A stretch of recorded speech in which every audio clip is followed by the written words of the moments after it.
When your energy supply chain depends on your adversary, you've already lost half the battle.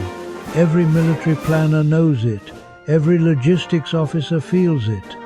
In peacetime, foreign dependence looks like efficiency. In wartime, it looks like vulnerability. U.S.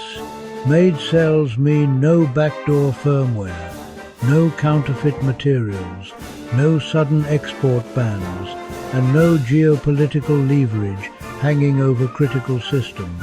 With ALE's zero-volt technology and safe core architecture, our cells can be stored, shipped, and operated under extreme conditions without thermal runaway or degradation.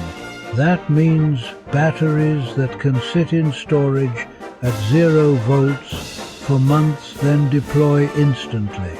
No other company in the world has this technology at commercial scale, and it's all engineered, built, and tested right here in America.